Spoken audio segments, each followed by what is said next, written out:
রাহমাতুল্লাহি ওয়া বারাকাতুহু। এক বাংলাদেশের পক্ষ থেকে সবাইকে উষ্ণ অভিনন্দন এবং পবিত্র জুমাবারের একটা বরকতময় শুভেচ্ছা। কারণ পবিত্র জুমাবারে সাধারণত যদিও ইউরোপ আমেরিকাতে যারা আছেন তারা হয়তো এত বেশি সুযোগ পান না, ব্যস্ত থাকেন কাজে কর্মে, যেহেতু ইউনাইটেড কিংডম এবং ইউরোপের বিভিন্ন দেশে আপনারা জানেন যে সরকারি বা উইকেন্ড যেটা হয় আমরা শনিবার এবং রবিবার। তো তারপরেও যেহেতু এই শুক্রবারে পৃথিবীর বিশেষ করে মুসলিম যে দেশগুলো রয়েছে সেই দেশগুলোতে কিন্তু শুক্রবারে অনেক সময় ছুটির দিন থাকে, তো সেই হিসাবে পবিত্র বরকতময় শুভেচ্ছা দিয়ে শুরু করছি। এক বাংলাদেশের ফ্যান ফলোয়ার যারা আপনারা আছেন, আলহামদুলিল্লাহ আপনারা সবাই জানেন যে এক বাংলাদেশের মাধ্যমে আমরা বাংলাদেশের মানুষের মধ্যে, বাংলাদেশিদের মধ্যে, বাঙালিদের মধ্যে, বিশেষ করে বাংলাদেশি বাঙালি যারা রয়েছেন বা পৃথিবীব্যাপী যারা বাঙালিও বলি, পার্টিকুলারলি বাংলাদেশি বাঙালি যারা আছেন তাদের মধ্যে ঐক্য, সৌহার্দ্য, ভালোবাসা এগুলো তৈরি করা, এবং এগুলো তৈরি করার মাধ্যমে আমরা কিন্তু বিভিন্ন ধরনের প্রেরণাদায়ক কথাবার্তা বলে থাকি। তো আজকে অত্যন্ত গুরুত্বপূর্ণ একটা বিষয়, যে বিষয়টা আসলে অনেকেই আমার বন্ধুবান্ধব ফেসবুকে যারা আছেন, পরিচিত যারা আছেন, সিনিয়র জুনিয়র অনেকেই আছে, হয়তো অনেকের কাছে একটু খারাপ লাগতে পারে, কারণ এটা আমার মনের কথাগুলো আমি চাই যে আপনাদের সবার সাথে শেয়ার করি, এবং আমি জানি কেউ হয়তো আমাদের সাথে একমত হতে পারেন, কেউ নাও হতে পারেন। আমি আজকে যে বিষয়টাকে চুজ করেছি সেটা হলো গিয়ে আপনার বিগত একদিন আগে আপনারা দেখেছেন যে জামায়াতে ইসলামীর রাজনৈতিক শাখার যিনি প্রধান ডক্টর শফিকুর রহমান, তিনি নিউ ইয়র্কে সেখানে একটা সংবাদ সম্মেলনে জাতির কাছে প্রকাশ্যে আবারও ক্ষমা চেয়েছেন। প্রথমে হয়তো আপনাদের অনেকের খটকা লাগতে পারে যে জামায়াতে ইসলামীর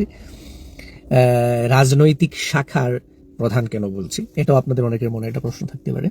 ইনশাল্লাহ এটা নিয়ে আমরা আরেকদিন কথা বলবো, আজকে শুধু একটু হিন্টস দিলাম। তো তিনি সেখানে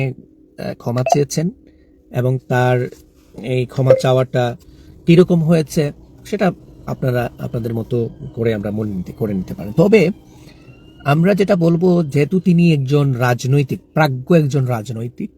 ব্যক্তিত্ব, তিনি এমন একটা দলকে তিনি নেতৃত্ব দেন যে দলটা বাংলাদেশের মধ্যে সবচেয়ে সুশৃঙ্খল এবং সুশৃঙ্খল এবং আত্মত্যাগী এবং আপনার নিবেদিত একটা দল, যে তার যে চিন্তাধারা, যে তাতে আদর্শটা আছে, যে আদর্শটা তারা লালন করে, সেই আদর্শের জন্য তারা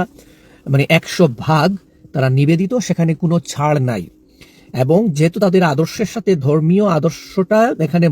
মূল বিষয়, যার কারণে তারা যেটা বলেন সেটা তারা করার চেষ্টা করেন, এবং যেটা তারা করেন সেটা যেন একদম ইসলামের আদর্শের ভিত্তিতেই হয়, আল্লাহর নাফরমানি যাতে এটা নাতে না হয়, এবং রাসূল সাল্লাল্লাহু আলাইহি ওয়াসাল্লাম এবং সাহাবাদের বা ইসলামের বিধানের বাইরে যেন না হয়, সেটা তারা সর্বোচ্চ তারা চেষ্টা করেন, এবং এটাই হচ্ছে তাদের জীবনের সংগঠনের অন্যতম লক্ষ্য। তো সেই হিসেবে আমার কথাটা হচ্ছে যে যখন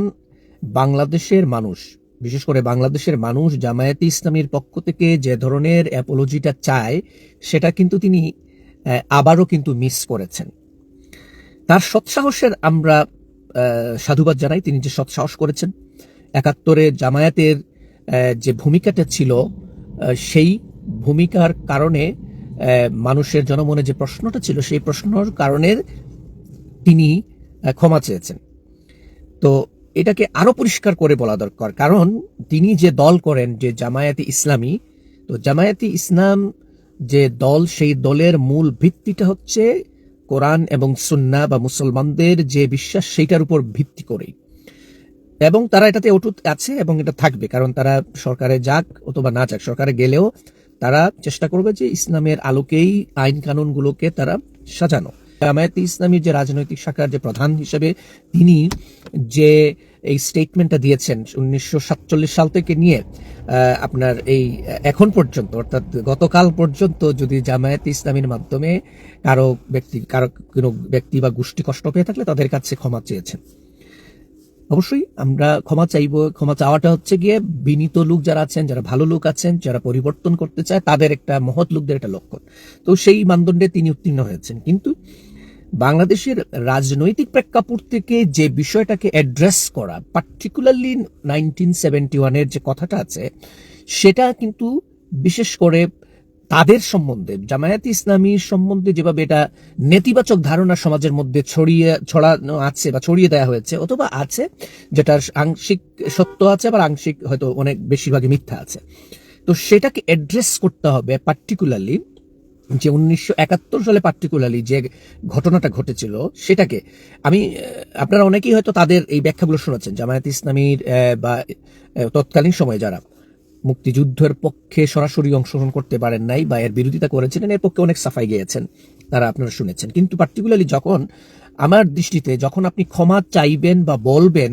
তখন এই বিষয়টাকেও একটু অ্যাড্রেস করবেন, যাতে করে আপনার এই কথাটা থেকে মানুষ অন্য ধরনের কোনো মেসেজটা না পায়, যে না এখন দায় সারা পায়, এখন মানে চাপে পড়ে, এখন ভোটের সময় আসছে, এখন মানুষের এই জন্য আমরা কিছু ভোট পাবো, এই জন্য না। আপনি অন্তর থেকেই যদি ক্ষমা চান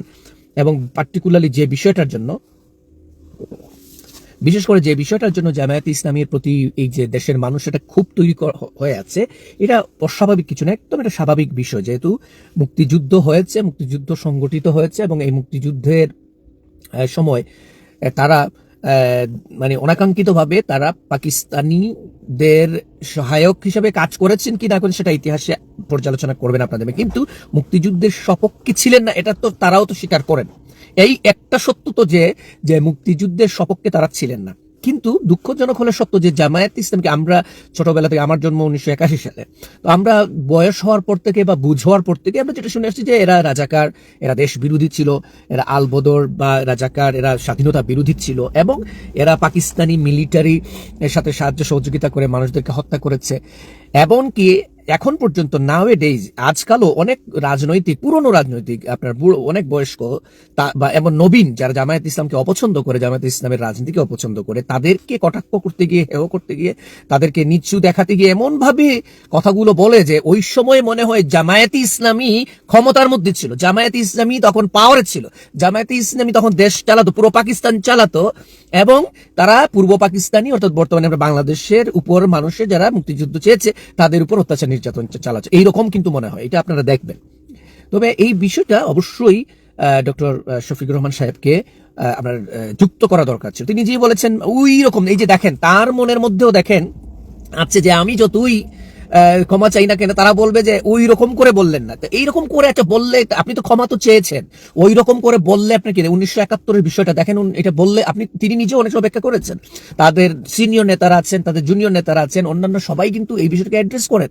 ভাই এটা অ্যাড্রেস করে, আপনি ক্ষমা চেয়েছেন, ক্ষমার সাথে যদি এটা অ্যাড্রেস করেন যে 1971 সালে পার্টিকুলারলি বাংলাদেশের মানুষ জামাত ইসলামের এই কার্যক্রমের জন্য যেভাবে আমাদেরকে নেতিবাচকভাবে মানে আমাদেরকে চিত্রিত করা হয়েছে বা আমাদের সম্বন্ধে এমন বলা হয়েছে, আমরা তো ওইটা না, তারপরেও যেহেতু মুক্তিযুদ্ধের সপক্ষে ওই সময় আমরা রাজনৈতিক সিদ্ধান্তের কারণে থাকতে পারিনি, এই কথাটা তো অ্যাড করলে এই যে ক্ষমা চাওয়াটার বিষয়টা আরো সুন্দর হয়ে যেত। এবং আমি বিশ্বাস করি যে ডক্টর শফিকুর রহমান সাহেব তার পক্ষ থেকে বা দলের পক্ষ থেকে যেটা ক্ষমা চাচ্ছেন, অবশ্যই এটা তাদের দলীয় সিদ্ধান্তের কারণেই তিনি করেছেন এবং তারা এটা মনে প্রাণে বিশ্বাস করেন যে তারা আসলেই ক্ষমা চেয়েছেন, কারণ তারা মনে করেছেন যে এখানে এটা ভুল ছিল, সেই ভুলটা তারা শুধরিয়ে ফেলেছেন এবং এটা জামায়াত ইসলামী তারা নিজের দেখিয়েছেন। কারণ জামায়াত ইসলামী এ পর্যন্ত প্রমাণ করেছে যে তারাই চেষ্টা করে দুর্নীতি থেকে বেঁচে থাকার জন্য, অন্যায় কাজ থেকে বেঁচে যাওয়ার থেকে জন্য, টেন্ডারবাজি থেকে বেঁচে জন্য, অন্যের মাল ধন সম্পদ এগুলো আত্মসাৎ না করে এবং দুর্নীতি মুক্তভাবে একটা সৎভাবে থাকার তারা চেষ্টা করেছেন এবং করবেন। এজন্য তাদের যেটা স্লোগান ছিল যে আল্লাহর আইন চাই, সৎ লোকের শাসন চাই। আল্লাহর আইন বলতে কি, যেটা দেখেন এই আল্লাহর আইন এবং যেটাকে আমরা শরীয়ত বলছেন, অনেকেই শরীয়ত বলছেন, আল্লাহর আইন তারা বাস্তবায়ন করবেন তার সততার সাথে। তো এটা তো চাওয়াটা দোষের কিছু না, কিন্তু আজকের মূল বিষয়টা হচ্ছে কি যে এই যে জামায়াত ইসলামীর রাজনৈতিক আমির যিনি রাজনৈতিক শাখা, আমি বলবো, কেন বলছি এটা আরেকদিন বলবো, আজকে বলবো না, যদিও আপনাদের অনেকের কাছে খারাপ লাগতে পারে, বাট এটা আমার ব্যক্তিগত অভিমত যে জামায়াতে ইসলামীর যারা বর্তমানে নেতৃত্বের যে পর্যায়ে আছেন তারা হচ্ছেন গিয়ে রাজনৈতিক শাখার দায়িত্বশীল, যেমন সভাপতি, আমির যিনি সভাপতি বা চেয়ারম্যান এবং যিনি সেক্রেটারি, যিনি সেক্রেটারি। তো এটা নিয়ে আমরা আরেকদিন কথা বলবো। আজকের মূল বিষয়টা হচ্ছে যা, বাট আলহামদুলিল্লাহ আমরা আল্লাহ শুকরিয়া আদায় করি যে অ্যাটলিস্ট তারা এই বিষয়টাকে খোলাসা করেছেন, মানুষের কাছে চেয়েছেন, মানুষ যেটা মানে জানতে চাইতো, বুঝতে চাইছে যে আসলে তারা যে কাজটা করেছিল, তারা কাজ কি, যে ওই যে সিদ্ধান্তের সাথে মুক্তিযুদ্ধের সপক্ষে সরাসরি তারা স্ট্যান্ড করতে পারেন নাই, দাঁড়াতে পারেন না, এটা তাদের ভুল ছিল এবং এই ভুলটা তারা স্বীকার করেছে। সেটা অনেকটা বড় পাওনা, কারণ যদিও তারা দায়সারা ভাবে বলতেন যে তাদের প্রধান, ওই সময়ের প্রধান জনাব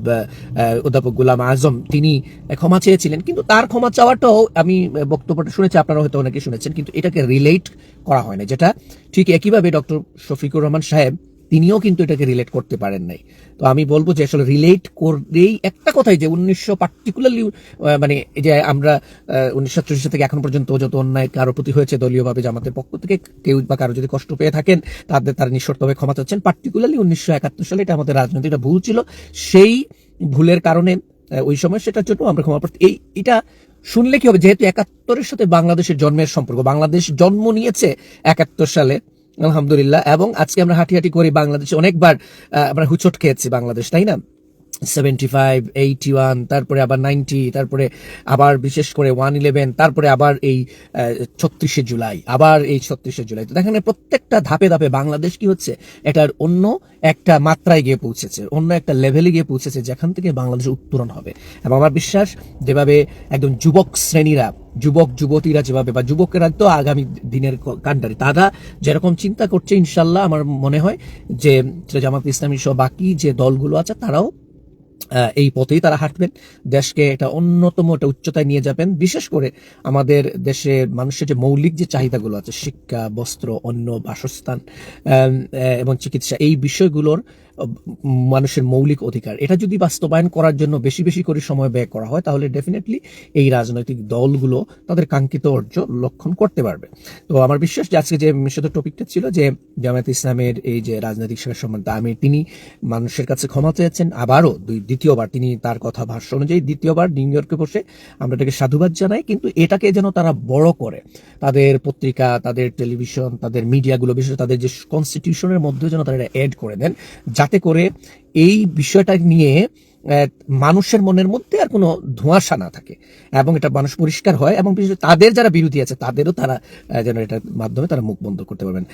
আশা করছি সবাই ভালো থাকবেন, সুস্থ থাকবেন, ইনশাল্লাহ পরবর্তী আরেকটা বিষয় নিয়ে আপনাদের সাথে কথা হবে। ততক্ষণ আপনারা এক বাংলাদেশে থাকবেন। আসসালামু আলাইকুম।